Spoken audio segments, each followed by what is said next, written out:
Pledge allegiance to the flag of the United States of America and to the republic for which it stands, one nation, under God, indivisible, with liberty and justice for all. Please remain standing for a moment of silence for the victims of the horrible shooting that took place on Sunday night in Las Vegas.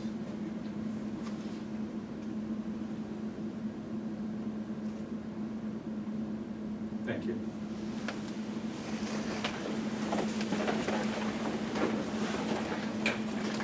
I'll open the meeting up to public comment.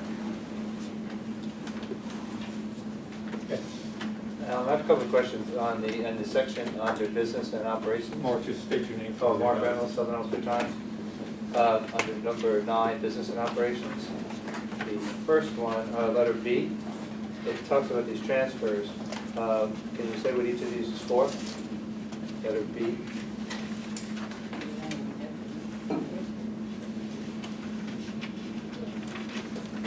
Sorry, I'm not there yet. Go through that, yeah, I'm not there yet either.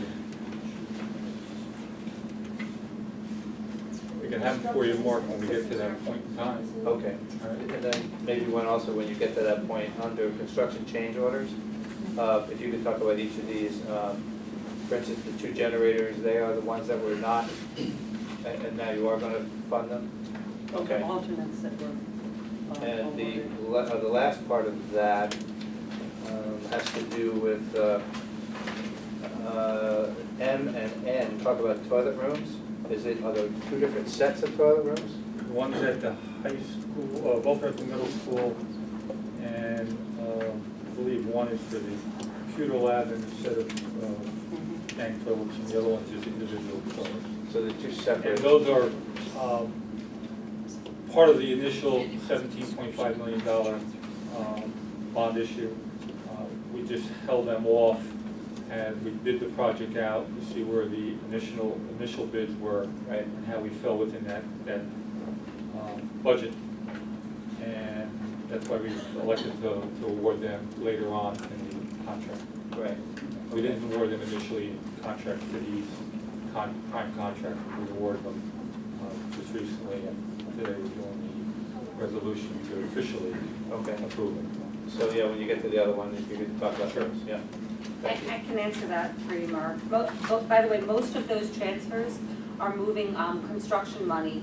This was a 13 project, capital project. Right. And the reason for that is because of the way it was phased. So in order for us to get building aid on all of it, it needs to be appropriately budgeted for, not the total 17.5, but it needs to be broken down. So when we open up different bids, they don't necessarily align with exactly how we budgeted it because we didn't know how it would be phased. But so it really is just a transfer in between that $17.5 million from one project number, which is an SED terminology, to another. But so that 15,123 is that, and then the 12,781 is a transfer. The salaries were all appropriately budgeted, but there was a change between grade level and special education departments. So if we had somebody with more needs, we might have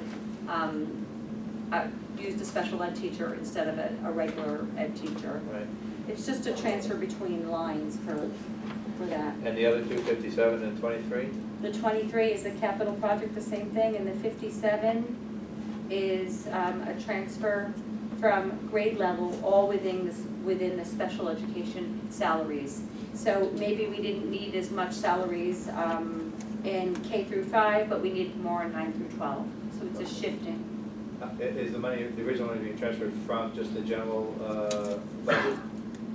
So the state requires that we, I can explain this to you at depth if you Okay. like, We can do outside that of here. afterwards. But Yeah. the state requires us to break it down by grade level because they like to be able to quantify the cost per grade level based on how they structure it. K through 3, 4 through 6, special ed, regular ed, based on primary or secondary education. We could do it at the end, that's fine. Okay, Thanks. great, thank you. Anyone else for public comment? Okay, thank you. Before we go on with our special presentations, I just want to recognize our current superintendent of schools for her time spent here in Highland. Deborah, we met 9 years ago, and I think you came on board with a district that was entering into some fiscal crisis, and you were able to weather that storm. You were able to weather many other storms that this district had during those last 9 years. I got to know Deborah more on a personal note when I took over as president, probably 4, 5, 6 years ago, whatever it was. But Deborah has a real passion for education. She has a passion for people that she works with, and she also has most for the students and staff. I can't say enough about how she's handled herself throughout the last 9 years here in Highland. We had some turnovers in administrators over a short period of time, but Deborah was able to come on board, and to have a superintendent stay with the district for 9 years is a benefit to that district. Unfortunately, she had a good opportunity. She is getting close to retirement, so she chose this time in her career to retire and enjoy all the hard work that she's done over the last, I don't know how many years, Deborah. But anyway, for that, I think we all should appreciate what she's done for us, and hopefully, in our search and with Dr. Corey helping us, I don't know if we're going to find another Deborah Hobb to lead this district, but I think we'll get close. And I just wanted to say congratulations in your retirement. Probably a couple of years too short for us, but in any way, I think you're going to enjoy your time spent with your husband and family and grandkids and such. And for all that, we appreciate your time here and everything you've done for the school district. Thank you.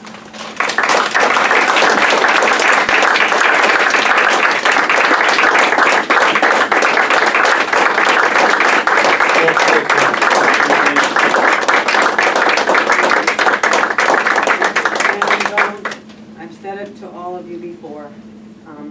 Nobody's done it alone. We've done it together, and I'd like to say that I feel I've gained a lot from each one of you in our work together. So I want to make sure that we acknowledge that we did this together. And I truly believe that you will find a leader that will take you into the future, to the next level, to the next set of challenges that the board wants to tackle and succeed at. So I know the best is yet to come for Highland. So thank you.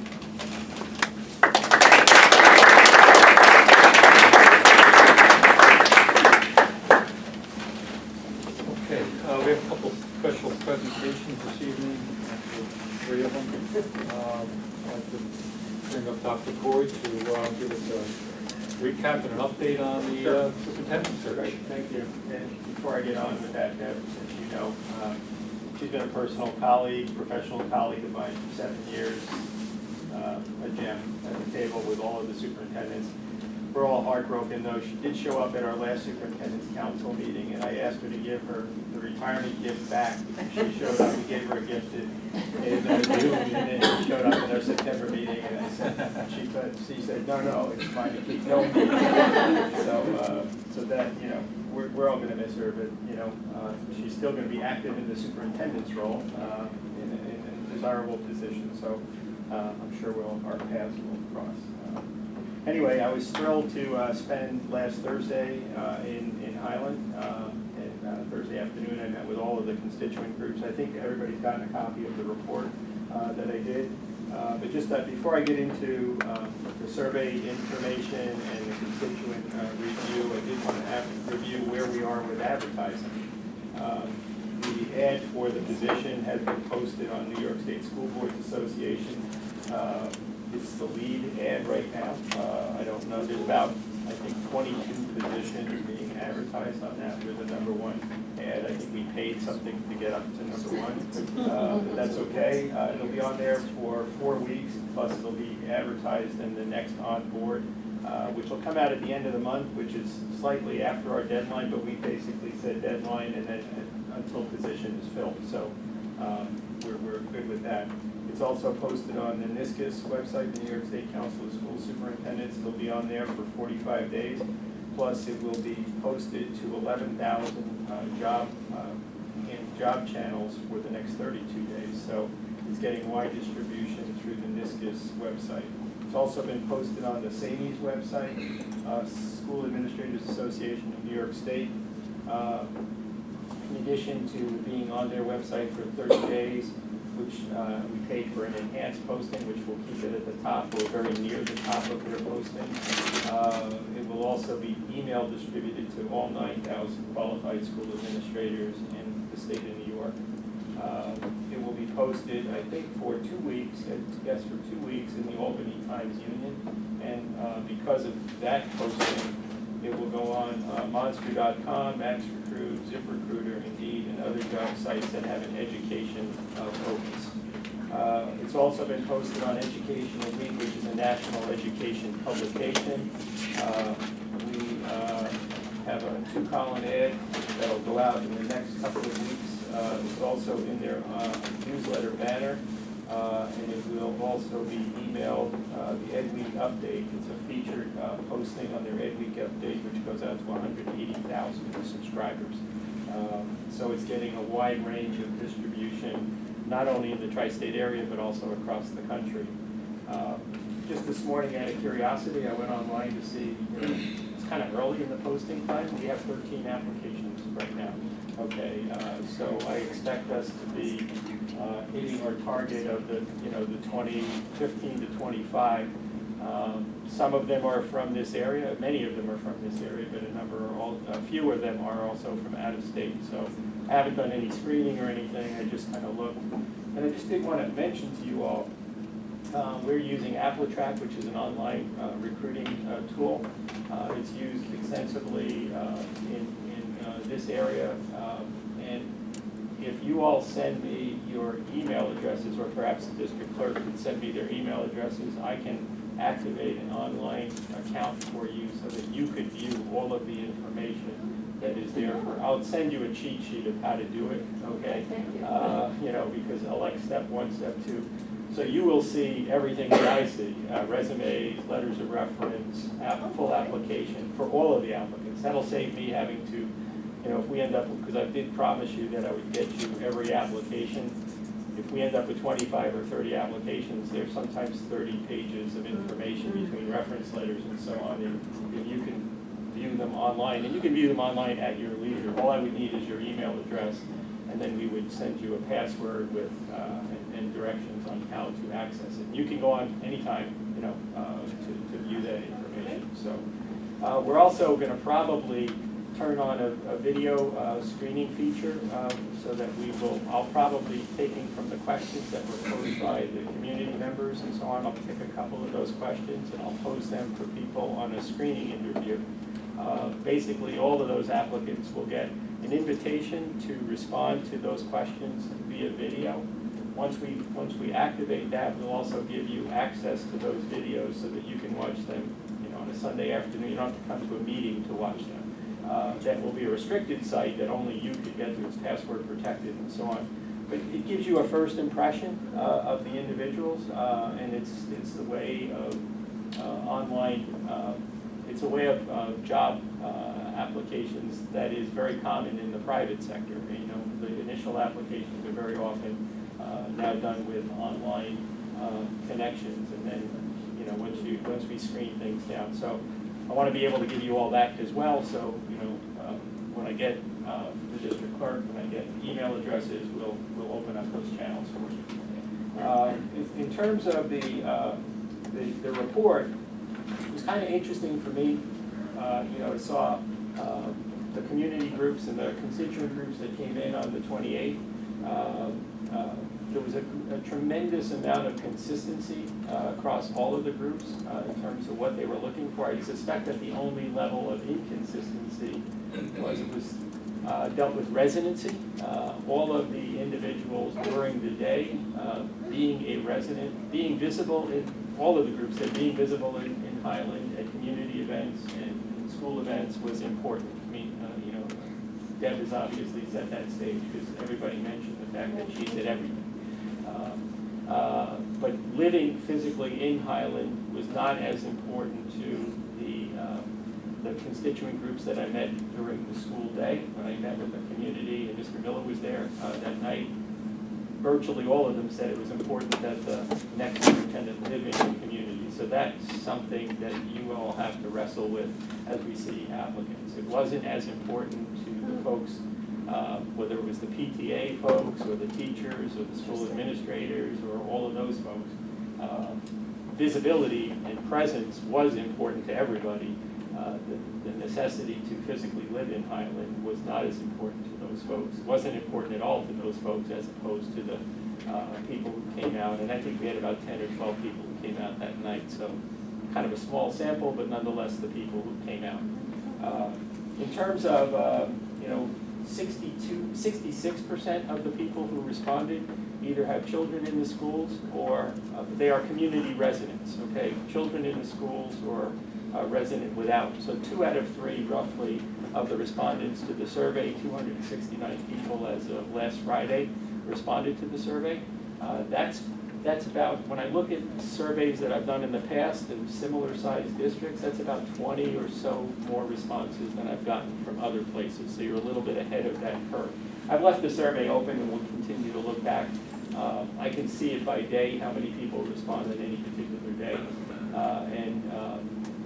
If we suddenly get an onslaught of people that might change the report, I'll update the report at a later date. All of the people felt that they want an experienced educator who had been a classroom teacher. I mean, that was a fairly universal component. They wanted an educator. They preferred also somebody who had either central office experience or building level administrative experience. So classroom teacher, kind of going through that normal career track. That was fairly consistent. Hopefully with curriculum, teaching, learning expertise. Those were important pieces that were mentioned repeatedly. The interesting part for me was that, when you looked at the survey results, a number of people, now you got to remember 2/3 of the people who responded were community residents who know about the schools through their kids being in the schools or just being a community resident. And they talked about they wanted climate, fostering a positive climate, a positive atmosphere, a climate of trust and respect, which is, interesting because their knowledge comes from word of mouth, okay? Their knowledge of what's going on in the school comes from word of mouth. So I'll be looking for people who are good communicators because that was also a very high level, whether it was skilled in articulating and communicating, skilled in public relations, public speaking, communicating, using a variety of methods. Those were in the top 10, 2 of the top 10 areas. So a skilled communicator who is kind of intuitive about their ability to communicate and has a proven track record from wherever they've come of communicating with the public, communicating with teachers, communicating with support staff, communicating with everybody. That's very clear, a high level area. Visibility came out very high, leadership experience, and so in my mind I started thinking of screening questions. Everybody can say I've had leadership experience. Specifically, what have you done to demonstrate leadership experience? Talk about challenges that you've faced. How did you lead a district? How did you lead your school? Those kinds of things. So we can get, because the definition of leadership is pretty wide and varied. We all have a picture in our mind of what a leader should be or might be, but you need to crystallize that in terms of your questioning. People are worried about money, okay? So they want somebody who is, and I know Deb was helpful in securing some special grants from legislators. That came through in the comment section. They want somebody who can acquire additional funding for public education, but they also want somebody who's comfortable and familiar with long-term financing and managing the financial health of the school district. Visibility, as I said, they want somebody who's inspirational, who is kind of that person who can stand in front of a crowd and move the district. I think, as people said, Mr. Miller was over and over and over again. They want to take Highland to the next level. They want to save the best of what Highland is, but at the same time, they want to take Highland to the next level. So somebody who's, kind of a change agent in terms of, recognizing and honoring excellence where it exists, but not being afraid to move the district ahead in those areas that, and again, you look in their experience base, do they have that? Have they done that? It's easy to talk about, I can do it, but have you done it? Okay, and those are the things we'd be looking for. I'm excited about the early application piece, and about a month from now, I'll be coming back to you with a list of candidates, all of the candidates. I'll probably rank order them. I'll have done some screening, and so I'll add, on the AppleTrack, it lets me add notes, so as I do screenings and check references and so on, I'll add all of those notes right to the application, and so you would see all of that, but I'll come back on the 7th of November, which I believe is the board meeting night. What you should your homework is the following week, the week of the 13th, we have down for initial interviews by the Board of Education. So we may want to take on the evening of the 7th an executive session, part of your executive session, to talk about, I'll get all the information about all the candidates before, much earlier than the 7th to you, and kind of a rank order list, but then that night we have to decide who do you want to see, and then between now and then, what nights the following week or weekend do you want to actually conduct screening interviews? I'm just trying to stay on schedule. If you say the schedule is too aggressive, just let me know, we can push dates back. But this schedule kind of gets us into a late January appointment by the board for a start date that could be, depending on the availability of the person, probably if you did an appointment late January, you're looking at probably mid-March to late March of a person actually coming on board, which is pre your budget vote and still at the tail end of your budget hearings and all of that stuff. So that's the timeline I'm looking at, and it can be modified based on whatever the board wants. So I'd be happy to answer any questions. Only question I had is the survey results. Did we get that in some kind of report? And was it in email or posted? Because I don't know. Part of our email from Alan. It was a direct email from Dr. Corey and myself, and I forwarded it on to you guys. And Alan forwarded it. And on that report, as you know, I didn't edit any of the open-ended question responses, so you see. Yeah, that's great. That's You great. see The answers. every Yeah. answer, the rest of it is just statistical, Yeah. It's kind of We're interesting. not left guessing. Yeah, and you want to know the question piece, I always look at the questions because it was a question, if you had an opportunity to ask a question of a candidate, what would you ask? And I think we got, 80 or 90 possible questions. Some of them are, Really good yeah, question. some of them are very good, and because boards always struggle, what questions should I ask? Well, you just got a cheat sheet of questions that the public would like you to ask. So, and it gives you also a sense of where the community's head's at. If I had one question to ask, what would it be? And it tells you what that is. So Is the survey itself a public document? the report, the actual survey is a public But I document. mean, the results of. What I've given you should be, Okay. my recommendation to you would be to post this on your website, okay? And the only reason I say this is because prospective candidates will be looking at your website to kind of do their homework about the district. So it doesn't hurt for them to know the expectations of the community. Let them read the report. The more information they have about you, the more they understand the expectations, and so there shouldn't be any surprises as you move through the process. That would just be my recommendation. I actually can, I don't think anybody wants to, but if you wanted me to download every single individual survey, all 269 survey, I could do that as well. I can do that. in looking at it, because I did locate it, thank you, I know it has groups in there and the people who attended those groups. Yes. So my concern was, did they attend based upon that all this would be posted to the website or not? That's just a little You could- sensitivity around those. who You were could involved. probably redact those names, just to be on the safe side. And just leave, I think I put position, yeah, Like just maybe make the- provide the data, but not some of those pages in the beginning. Actually, I would provide, because it lists group one and then lists the names of the people, just redact the names, leave group one, because it says group one parent group, group two central office staff, redact the names. That would be easy to do. If you want, I can redact it and send you a corrected copy tomorrow. Yeah, I'd like Yeah. to see it correct. That, I might be able to do it tonight when I get home, that's not a problem. Anyone else, questions? We thank you. Thank you. Thank And you I'll very see you in much. November again, if Yeah, anything that's comes great. up, just reach out. Okay, thanks a lot. Thanks. Take care. We're gonna flip our next special presentation. We're gonna do the summer reading challenge recognition. We have a young girl in the audience, and I'm sure she's getting tired. So we'll do that. We'll do that right now. And here to present the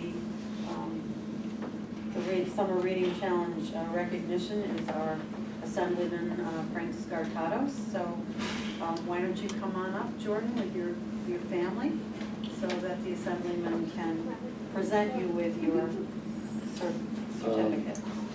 Could I take a minute? Yes, good evening, ladies and gentlemen, and members of the board, Superintendent, Mr. President. I too like the opportunity to congratulate and thank the superintendent for all her hard work. I can assure you, when it comes to finances, she was on the phone constantly. Before the budget came out, Deborah was the first one to receive the results, or what the foundation aid would be, what the gap elimination adjustment would be, and so on, because those things were very important to her. So I made sure that she was the first superintendent to receive that information. And indeed, I'm not sure how many legislators or superintendents actually work together as we have. In fact, Deborah was the only superintendent to actually show up in Albany and knock on my door and tell me about the issues here and, finances and so on, comparing this school district with some neighboring school districts and so on, and how, she made ends meet with limited budgets and so on. So I appreciate all the work that you have done for all the children here and for all the children in the state of New York. And I do wish to, congratulate you and thank you for all you have done for this school district. And yes, I am here to present the summer reading challenge. As you know, reading, obviously we all know the importance of reading, but I think now more than ever is more important, especially with smartphones and social media. It seems to preoccupy most of our time now. So I do appreciate the parents participating in this. And so this year, actually, the summer reading challenge, the children were asked to read for 15 days, every day for 40 days in the month of July and August. Obviously, when school is out, they asked to read either alone with a parent or a buddy. And many children participated, and those that successfully did what we asked, I'm here to present a special certificate. So there were actually 3 children in this district that completed the project. And is it Claire? Jordan. Well, Claire Casamanto is one of the winners, and Kyle Menezes is the second, and of course Jordan Williams. Come on up. And if I may have the superintendent and the president with me to take a picture. Thank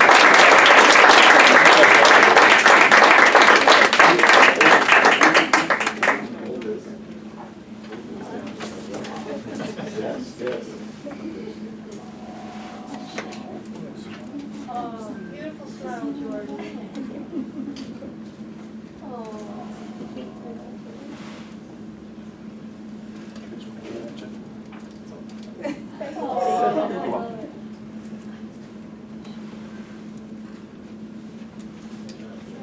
Yes, thank you.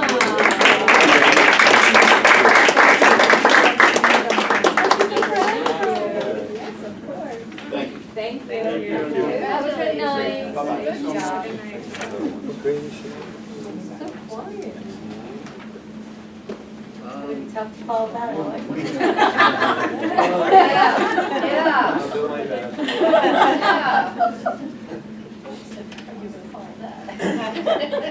Thank you for coming. Thank you so much. Appreciate one here about the audit. Okay, Do Alan. you blame her? Okay, That's next a hard act to is follow. our internal auditor presenting our annual audit findings. Alex? I too would like to add my 2 cents. I don't know if Deb will be here tonight.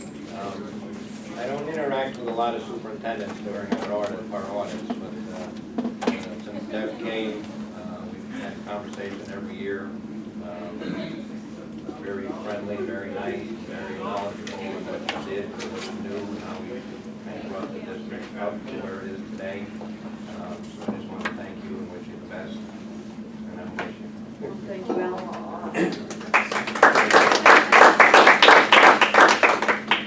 First, I'd like to commend the board on reinstating the payroll clerk position last year for this past year. Your business office definitely worked much more efficiently this year and afforded your relatively inexperienced treasurer, Tara, to kind of grow leaps and bounds this year from last year. So definitely a plus and money well spent. So we actually, that helped us in a lot of ways to go much smoother. So as far as the audit went, of course we review your procedures and internal controls. We had no issues in that area. Everything was fine. Financially, I think the district is in decent condition. Your general fund unassigned fund balance is at 3.7% of your current budget. Maximum allowed is 4%, so no issues there. Your reserves have increased slightly and you're gradually building them up as time goes on here, so kudos to Louise, Deborah. Yeah, pretty positive result this year is what we had, so everything was fine. Budgeting was good. You utilized 96% of your budget, which was excellent as far as we're concerned as auditors. Doesn't show a lot of waste in the budget. No frivolous spending for us, so. But everything was fine. One thing I wanted to bring your attention to, and it pertains basically to 17-18. There's a new law, went into effect July 1. It's a financial transparency law. All school districts now, as you've done in the past, you post your financial statement on your website, I think, I don't know. We do. Okay. Now you have to have a reserve plan. Basically states your philosophy on reserves, what reserves you have, the benefits of having reserves. This plan also has to be posted on your website sometime this year. There's no timetable, but as far as auditors go, we'll be looking at it next year to see that you've done that. Do we have to post the different types of reserves we have? Yes. Oh, wow. Actually, I have we kind of worked with a couple of districts, went through what the state was looking for in this plan, and we have one here that I'm going to give to Louise. You can pretty much boilerplate it, and then you just put in your reserves. And it explains what the reserves are for, how you plan to use them, you know, blah, blah, blah. But they're looking for transparency so that the taxpayers can see, you know, that you're putting money away in reserves and why you're doing it, the benefits of it. There's also at the end of the year, Louise will be or should be doing a financial recap of what's in the reserves, if any of them were used, you know, what the plans are. That also too should be on the website. I think it's also, if you have a financial plan, 5-year plan, or 3-year plan, that's also supposed to be on the website now. So I have a blurb on the law, I'll give it to you. Thank you. The plan here that we've devised. very smart individual who does a lot of research on this, so it's a collaborative effort, and I think it covers everything that the state wants in the plan. So it should be easy, but it's just something that you have to post. And that's really all I have. If you have any questions, I'm happy to entertain them. But Very everything- happy with our school lunch fund. Yes, Yes, I isn't that should great? have, I should have You said good? that, yes. Deficit is gone, very nice, pleased with that. Any recommendations? This is kind of a collaborative effort, we make recommendations, try to do them, you follow them, and everything's fine. You know, it's come a long way in the last 10 years, and everything is on the upswing as far as I can It's been a good year. see. Yeah, A lot happening there. yeah, Good job. yeah. Alex, I know on the management letter, Yeah. fixed assets, I know we spoke about this last year. Right, well, you did have a physical inventory, you know, like you're supposed to do. Well, you know, the state years ago used to want you to do it every year, which was kind of ridiculous, you know, it's a big task. There are ways to do parts of it during the year, but, you know, we used to look at it like every 3 or 4 years is good to do that. What didn't transpire with that report was culminating into what we call the depreciation schedule, which lists all the assets, costs, accumulated depreciation, current depreciation, and that's the number that we need for the financial statement. So, I don't know what the system actually is. We got a lot of printouts from the league, but none of it culminated. It like all culminates into this depreciation schedule. And then we just put the numbers on the financial statement. So we used what we had in the past, which I think was a decent list, but when you do the physical, there's always differences pop up. So we'll work on that and see if we can get that done. Are we required, like, every physical asset that the district owns should be inventoried, or just your large ticket items? Well, large ticket, I don't know. Over 5. Over You're 5,000. over 5,000 as far as 5,000. depreciation goes, but they do other lists for smaller items for insurance purposes, which is good to have. In case you have a fire, God forbid, or whatever, Right. you'll know what you had. Counting wise, you're doing 5,000 and up items, which is also fun. We just need to put that all together to get a realistic. When you do, I've had schools that do physical inventories, and then we had numbers, say last year for what your assets were, you do a physical inventory, and it's hundreds of thousands of dollars difference, because it hasn't been done in a long time. You know, we handle it with what they call a prior period adjustment. The financial statement updated to what you really have now. It doesn't affect your funds or anything, it's just that conversion part for the district-wide financial statement. So, it's just something that we'll keep pursuing, and I'm sure we'll get it done. Anyone have any other questions for Alex? Thank you. Thank you. Okay. That's your biggest finding, kudos to our business. Absolutely. Yeah, great job. Thank you for staying. I agree. You did a good job this year. Thank you for all the hard work, and please pass it on to your staff. I will, thank you. Yeah, Thank you. it makes our job easier. Absolutely. Thank you, Al. Well, Alex. Take care, Alex. Thank you. I'll talk to you soon. Okay. Thank you. Good night, everyone. Good night, Alex. Okay, we'll move on to our acceptance of reports. Be it resolved, the Board of Education, upon the recommendation of the interim superintendent of schools, approves and acknowledges reviewing the following reports. Board of Education meeting minutes of September 12th, 2017. Can I have a motion, please? Motion by Sue, second by Deb.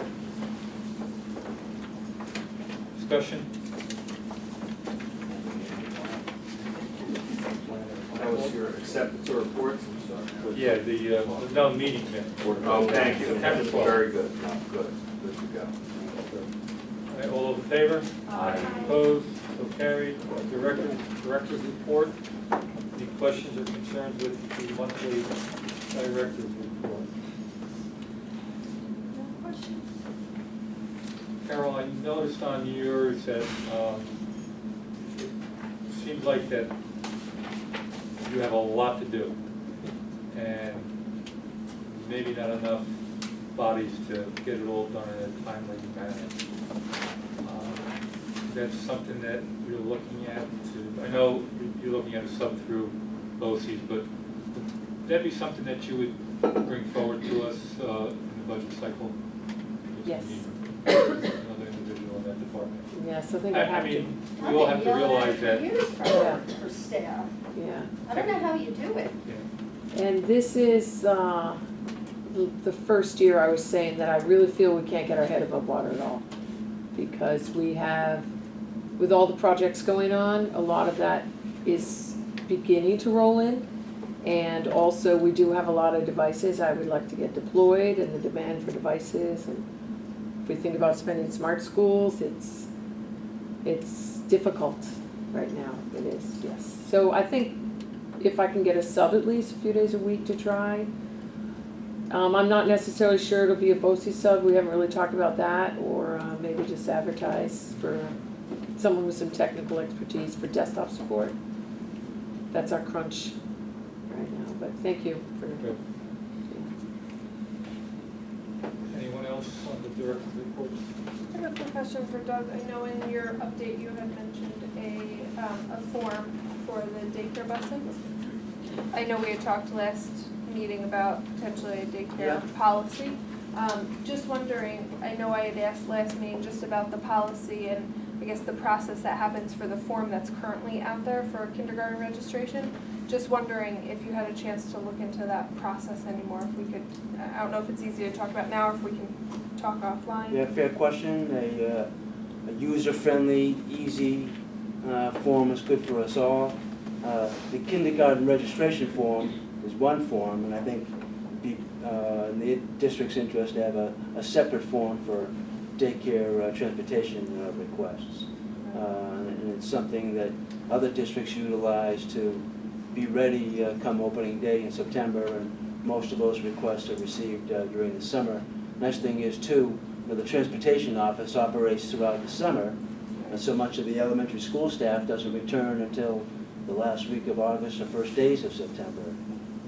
So the forms providing us clear information about what's needed helps all the parties involved. At this point, we rely, for example, on some of the largest daycare providers themselves to send us their lists of kids, but individual arrangements with family members or neighbors, oftentimes those sorts of requests have to wait till the last minute in September, which adds to the crunch of processing those requests and other transportation matters in early September.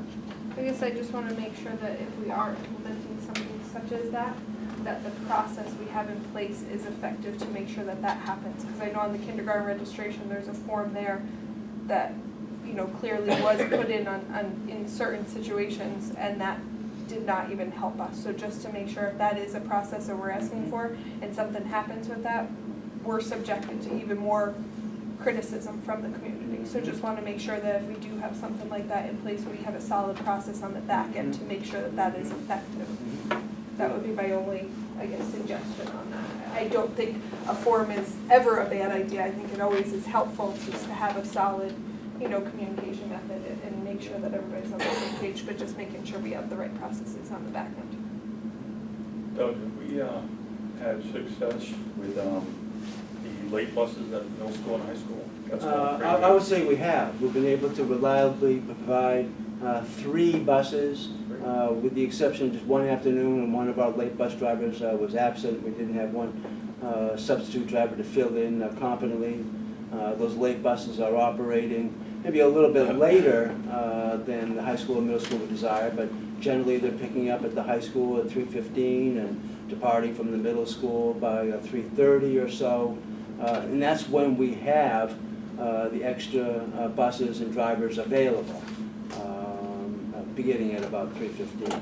So far it's been successful. It's been consistent. Yeah, right, and we haven't had to cut into late bus service, with the exception of just one driver's absence, due to the excessive load of sports trips. Now, tomorrow's going to be a real challenge because we have a number of sports trips going out plus a number of planned absences. So tomorrow the answer might be slightly different. It's just huge to be able to provide that service to students that only have busing for their transportation after school. That's going to make a difference if that stays consistent, with our student achievement. Thank you. Gail, getting back to daycare, just for curiosity, if a child has a daycare facility, let's say Marlboro or New Paltz, would we bus the child there? No, we're limited by state regulation to daycare sites that are just within the district. Okay. Yeah. Thank you. Yeah. And Highland is fortunate because, because it's small, it just has one attendance zone, which means that we can bus children to grandma's or a friend's house all across the district, whereas if you were in a bigger district with multiple elementary school attendance zones, you're limited just that one attendance zone for family or friend relations. A certified daycare that can have students brought to it anywhere within the district, but the address has to be within the school district. Thanks. Okay, anyone else? Thank you. Under personnel, do you have any issues taking personnel as a block? And we'll handle E separately. Sounds good. Okay, we're all in favor? I have a motion to take personnel as a block from A through G with the exception of E. Okay. Motion by Tom, second by Ed. Discussion? All those in favor? Aye. Opposed? So carried. And under personnel E, appointment of an interim superintendent. Be it resolved, the Board of Education appoints Thomas M.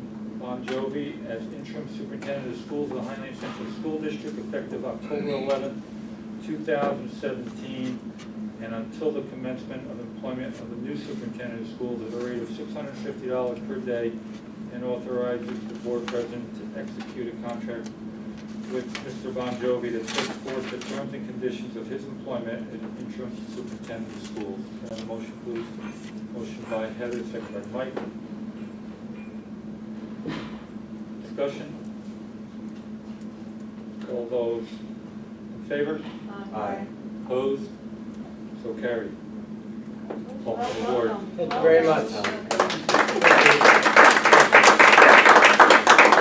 Just want to say quickly, don't want to make the meeting any longer, but I'm truly honored and humbled to be part of the team here at Highland.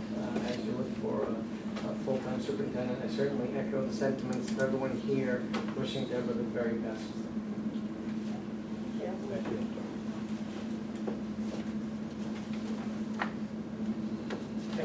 Our student rep. Hello.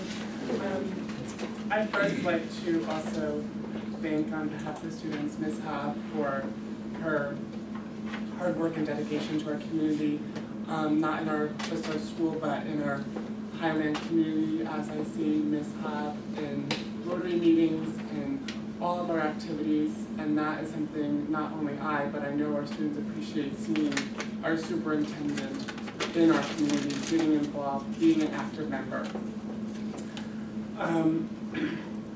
School has been going great for many students. Clubs are starting to roll in. We've had mathletes and Model UN, and National Honor Society has had a meeting, and Interact is having a meeting this Thursday, so we're excited that our clubs are getting in action, and we're appreciating the late buses this year as of the difficulties last year. So it's a great opportunity that many more students are able to stay after knowing they have a safe and reliable ride home. Some other activities going through the schools. Next week we have our Spirit Week from Tie-Dye Tuesday to Western Wednesday to Blue and Gold Day on Thursday, so that's exciting for many of our students. Another cool thing we had tonight was the high school varsity volleyball team had their Dig Pink event where they raised money for breast cancer awareness in the month of October, so that was also a great perception of our school and how we're constantly trying to give back to our local and global communities throughout all of our, not just our clubs, but in our sports, and all of our students are greatly, definitely getting involved, and that's awesome to see. Some concerns that I've been touched upon, these are from the middle school, and I have been talked to by some middle school students about some new changes, and what their concerns is this year, they're concerned about the Minnewaska and Boston trip, and if those are going to be happening, and if, who is going to be planning those trips. From my understanding, I'm not 100% sure, I don't know who usually runs those trips, but those trips don't look like they will be happening, and that's disappointing in the fact that that's like an 8th grade field trip tradition, and our school usually provides that opportunity for students to get out in the world, see Boston, see Minnewaska, have a good day or weekend. So I hope we can find a way to seek faculty to take on that commitment and that responsibility to make sure that those trips do happen before the end of the year.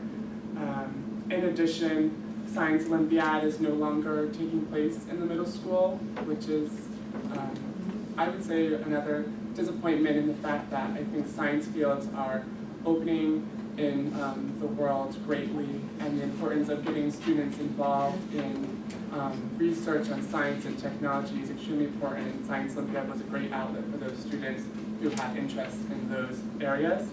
So my understanding is that there is no longer a lab available for the Science Olympiad group club.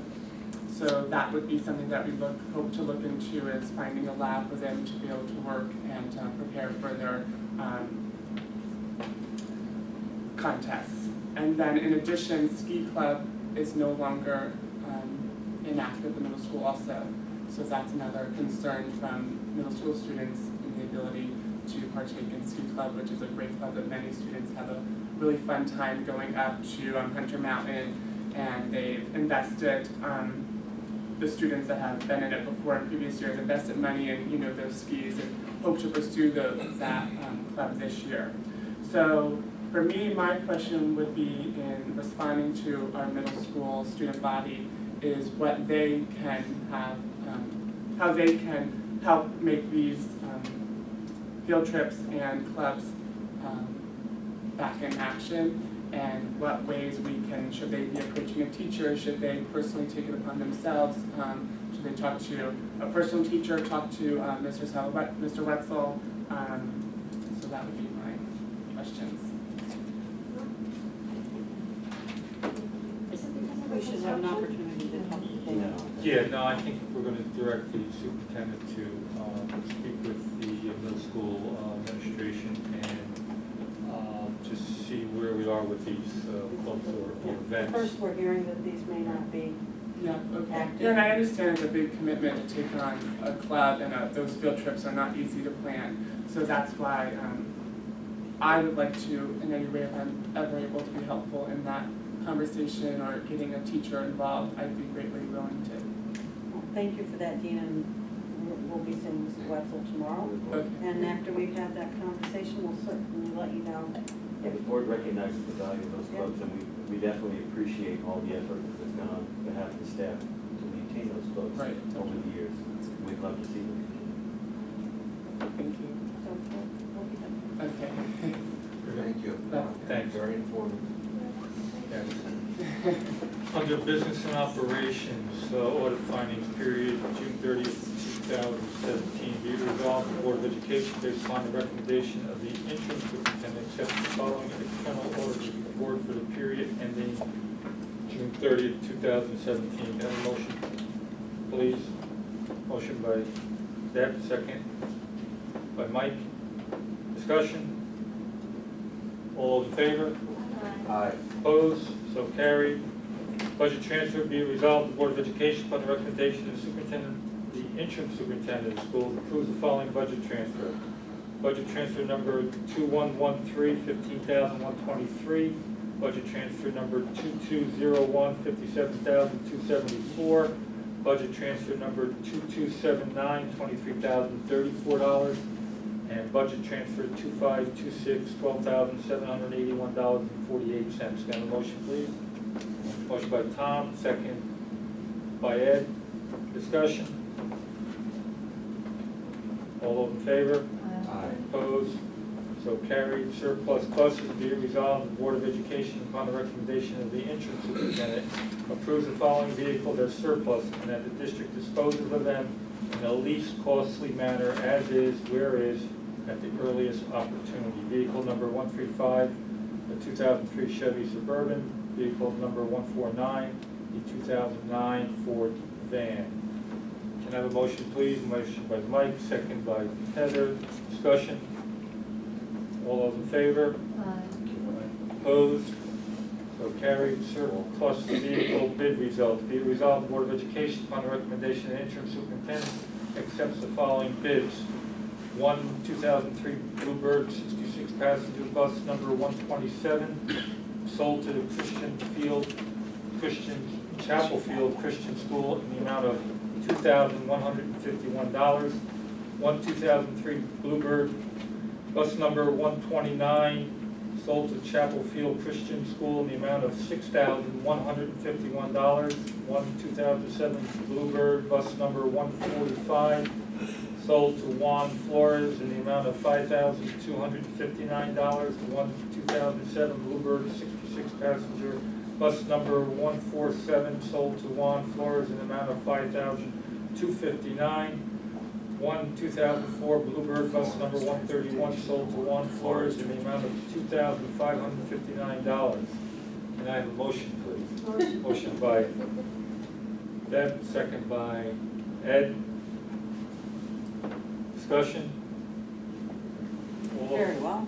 Yes. Yeah, Got a couple different. I'd like to see it. findings in there. So this is like the post life for the buses. Looks like they'll be pretty busy. Yeah, maybe send them to Honduras or something? Is that what it takes it in? I think the Chapel Field's gonna keep them in. Yeah, but Yeah. Juan Flores is Yeah, I the think one who he's takes them, shipped them. yeah. That's Flores cool. transportation. Yeah, oh, that's cool, yeah, he drives them. Okay, He doesn't.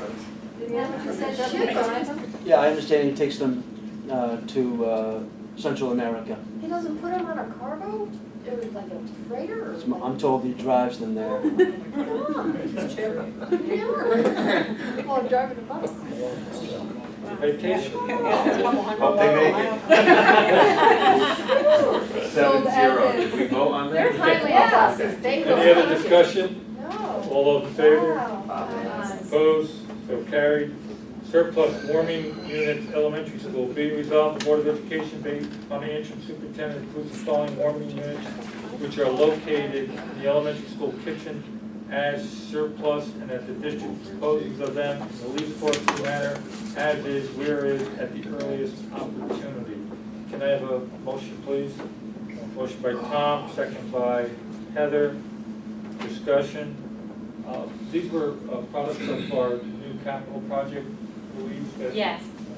I mean, that's all there was as far as demoing the kitchen, that there was no other items that could have been Surplus? surplus? Not that I'm aware of, but what happens is each director gives it as they get the new piece of equipment working. So there could be some more than a problem. Okay. Any other discussion? All those in favor? Aye. Opposed? So carried. Donation varsity football equipment. Be it resolved, the Board of Education, upon the recommendation of the interim superintendent, gladly accepts a generous donation of the following equipment totaling in the amount of $5,200 as presented to the board at this meeting. With replacement of communication headsets. Should we put who's donating it in Yeah, that we'll, resolution? can I have a motion, please? Motion by Mike, second by Ed. These were donated by Mike and Sharon Serini.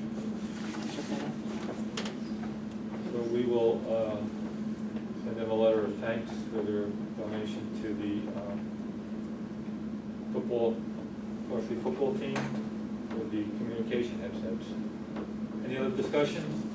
All those in favor? Aye. Opposed? So carried. Budget increase. Tax reserve, be resolved, the Board of Education upon the recommendation of the interim superintendent approves the following budget increase of $15,007.58. It's a refund on real property. Can I have a motion, please? Motion by Tom, second by Heather. Discussion? Lisa, can you, that code should be 1964. You have the wrong code there, and that's my Is that? error. But, so I'll give you that code tomorrow, but just so you can, the refund on real property is Okay. correct, but it's 1964. And I'll make sure that Okay, they're thank you. identical. Okay. Oh, no. Any other discussion? And who is the refund to? It is, we just approved that, it was one of the Wingate ones, yes. Is that what it is? Yeah. We approved the payment of it, this is to increase the budget out of it, because it's coming out of tax. H and I is part of a increase, or what's the update? H is the explanation for all of those that follow, I just thought it was. Okay, We've really already awarded those alternates, but we the did. contractors are treating them as change orders. I found it interesting, by the way. they're probably. So we've really all, Section on we the kind of architect. done double the work, but I want to make sure we don't lose state aid on it, so Right. I want to make sure the board. Going back for a vote on the appropriations, any other discussion? All those in favor? Opposed? Carried. Be resolved, the Board of Education, based upon the interim superintendent, approves the following change orders relevant to Pittsfield Piper Inc. as presented to the board at this meeting. So that's got to be up. All right, we're doing each one. Let's just back up. Do you want to take these change orders as a block, being that we already 100%. approved them? Either end. Approve them as accepting the alternates. They can have a motion to accept the change orders from I through N. Have a motion, please, by Heather, second by Ed. Discussion? Yeah, I have a question, just because I'm capital project savvy. Why does the generator have two change orders from two companies? Is we buying it from one and one has to install it? Normally, the Is that what it electrical is? contractor is supplying the generator itself, an Oh, electrical okay. hookup, and it might be a plumber to supply gas piping Oh, to it, okay. so it So falls that's under what it is, two okay. different. So Pittsfield Pipers categories. are the plumbers? Yes, Pittsfield Piper go to plumber. Thank you, Alan. You're welcome. He did a much better job than I would have done at that. That was a test, and he passed. So let me do It your makes job. sense. Rob. Thank you, Alan. Makes a No. lot of Touche, sense. Mr. President. Any discussion anymore? I just, the only thing it's saying, based upon the recommendation of the interim, if Tom is not coming on board until. I'm Oh, okay. okay. Yes, you still, okay. We're not used to that word. See, I'm Yeah, still exactly. thinking it's, okay. I was thinking it was See, I'm thinking now it's Tom. No, it- All right. Tom's effective date is Depends on the day. October 11th. Okay. Because I retired on the 8th. That's right. And it Okay, thank you. was very I hope I live to see it over time. Yeah. glad to see it. Okay, any other discussion? All those in favor? Aye. Opposed, so carried. Oh, All right along. You're 2 pages behind. I know. Okay. Interim superintendent comments. Just would like to thank the board members who were available, who attended the screening, I guess is what I would call it, of the documentary that Vivian Lanzarone and several other parents put together for,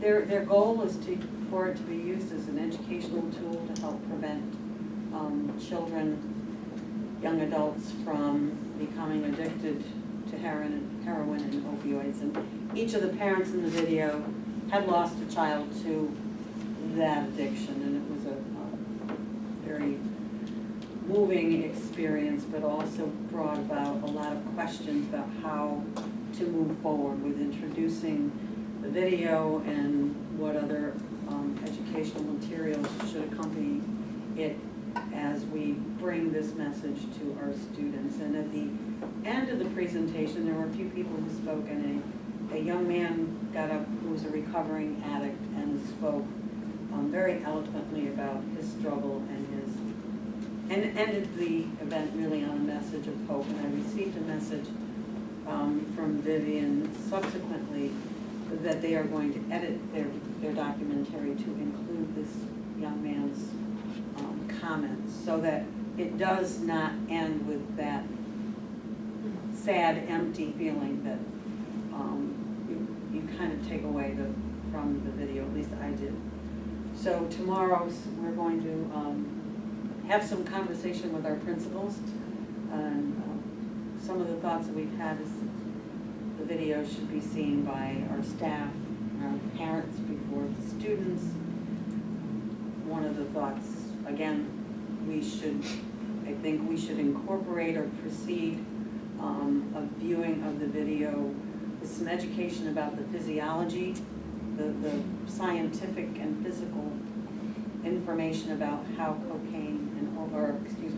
heroin and opioids change your brain chemistry, so that there's some kind of an introduction, understanding of the student body especially about what they're going to see. And I know that Alan spoke on behalf of the board in terms of hoping, or committing rather, that we'll do whatever we can as a district to bring this message to our students in hopes of at least saving one child.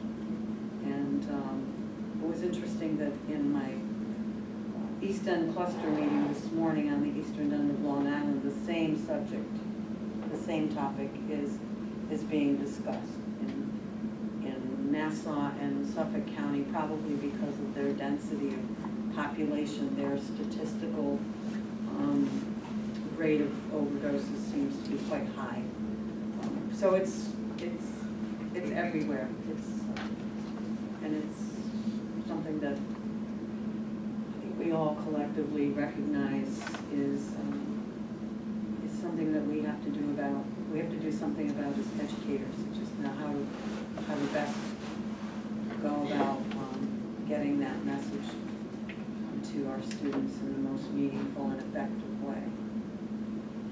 Dean, since you might be one of the best people to answer this, what do you think that we could do in your day-to-day interactions with your peers, those kids that might not be involved in activities or sports, that is there ever an indication from you that, okay, they're going to have some issues, and is there anything that we can do more to maybe get a hold of that before it starts? Of prospective students falling into... I've actually had the opportunity to see the video with Ms. Hobb at a Rotary meeting, and it's a very impactful, neat video, and I think the idea of adding, I didn't hear that comments, but I think the hopeful ending to the video will add a lot more to it.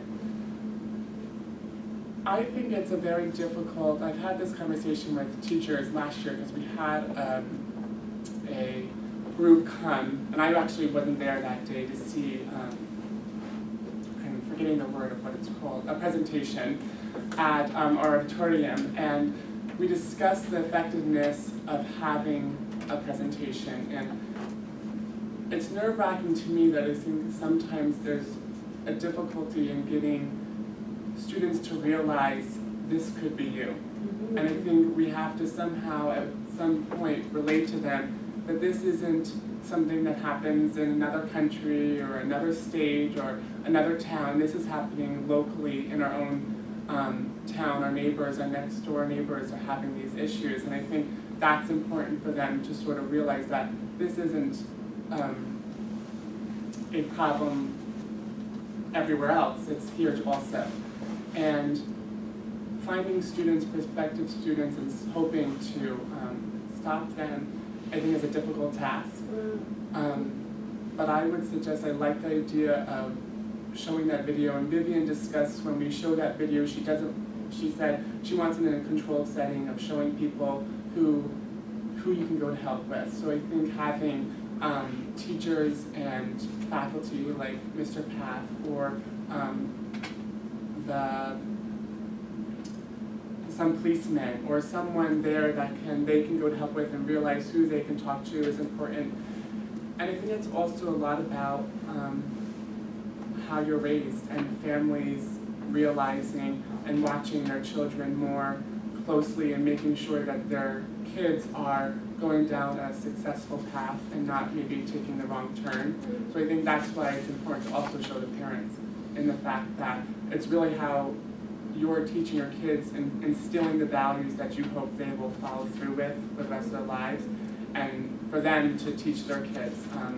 You know, luckily I've been with a mom and dad who have, you know, right out front have said, and I've had no desire or any, and that's important, I think, in many families, is in teaching parents to make those values clear and prominent in their discussions and sharing. It's not acceptable, we don't want you, we want you to be successful, it's not needed, there's other paths and ways. If you need help, if you're having a hard time coping with something, you can speak with Mr. Path, you know, psychologist. You have other ways to cope and find security. Very well said. This is the second time that I've seen the video, and we saw it at another presentation at the high school, in the auditorium. And there were some other speakers, some recovering addicts that I thought would impact students tremendously. And I know I spoke with Vivian after, and the one individual that was at that presentation couldn't make the one the other night because it was her couple-year anniversary or whatever it was, many anniversary, so she wasn't there. But I look at it that we expose all our children to a lot, just like what happened the other night in Las Vegas. I mean, pretty much every one of the students in our 3 buildings are probably aware of that situation. Maybe not so much in the younger grades, but at the elementary, at the middle school and the high school. So we expose them to all that. I feel that we should also expose them to this presentation because I think it's powerful. I think it will get some of those individuals that might be on the edge to realize how it impacts not only themselves. You know, it's sad to say that they're going to take their own life, but what they do to their family, their immediate family, and their extended family, and what they do to their school family, it destroys more than just that one individual. And I think that's in itself is something that, you know, bothers me. And I just feel that, and we brainstormed a little bit after that meeting, and I spoke with Vivian the next day. She's willing to come in because she's a resident of this community. She grew up here, and she's willing to present it to whoever. But we thought that possibly, like Deborah said, that our social workers, our counselors, our mental health people should be, you know, the first ones to view it, maybe with the administrators, and then see and present it to parents and then students. But definitely, if we lose out on this opportunity to just touch 1 or 2 children, it means a lot. So I personally am going to push for having this to be shown to our parents and our students, because I think we're in a society right now that you don't know what can happen next. But anyway, Deborah, do you have anything else? Anybody on that topic? I just wanted to see Deb, your note to the board members was I'm right there with you. point on. I think we need to share it with everybody, but I think we need to start with the middle school. I really do, because I think that's, once you get to high school, a lot of times, it's a little too late. I think you need to start in maybe 7th grade, 8th grade, just so that they're aware. They don't know. I think Dean's point about the family mindset is huge. I'm not sure how we can't be in every family, but the family mindset is huge. And one of the more insidious things about this particular epidemics, I know when you prefaced your question to Dean, you asked any student that wasn't involved in sports or clubs. But unfortunately, one of the more insidious natures of this You're right, sports. is sports. Sports The injuries injuries. they You're right. do the opioids, it becomes a game So it really is, it affects even what we would consider high-performing students or very active students. It finds its way in there. And I think a lot of times because of that, the parents and families aren't aware of the path they're heading down. And until it's well past beyond the. You're exactly right. And the stigma is another, of having a child that's an addict is something that Vivian and the other parents spoke about. Dina, you touched upon it, we talked about it a little bit this morning in another county and another part of the state, but it's the same issues, is that how do we help our parents and our students acquire those coping skills so that that they learn to deal with stress and with pressure, and that's another component. Sometimes it's risky behavior. The one father talked about his son always being a high risk taker and thinking, that they were invincible, and another parent who spoke one-on-one talked about the fact that they knew there was depression and they knew there were other issues. Finding a way to help a child or a young adult before they become relying on a substance to help them cope is another facet of that, but gotta start somewhere.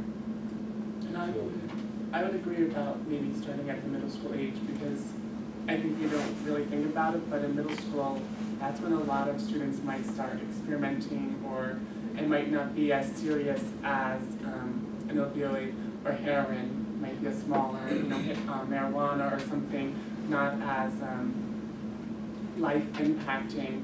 And I think that's where you sort of start off with in this experimenting stage in middle school, and then in high school you just keep going down maybe that long path. And I agree with, if we can save at least one kid or help one kid realize, I don't want to be that person, I want to do this, I want to be the doctor, I want to be this teacher, and I think that's the goal, the mission. Okay, Sarah? This Friday, we have a half-day professional development day for teachers and staff. We'll be continuing our work with the poverty initiative. We're going to be doing the poverty simulation with another group of staff, TAs, aides, office staff, and other support personnel. And then the elementary school is going to be doing work with the Teachers College Readers Workshop, looking at the our reading and writing as part of our LAP initiative and the new reading program. Middle school will be grading the first thinking project assessment that kind of is our baseline for the rest of the year as we go through. And the high school is going to be looking at work that we started last year with Alan November on really going beyond really flipping and truly looking at blended learning and the impact on thinking and learning. So we'll be looking at that, as well as a connections activity that Bill Zimmer started last year, really to talk a little bit about a little bit of a connection to the conversation about opiates, but really making sure that all of our students feel a connection to at least one person in the building. So they'll be doing that work there.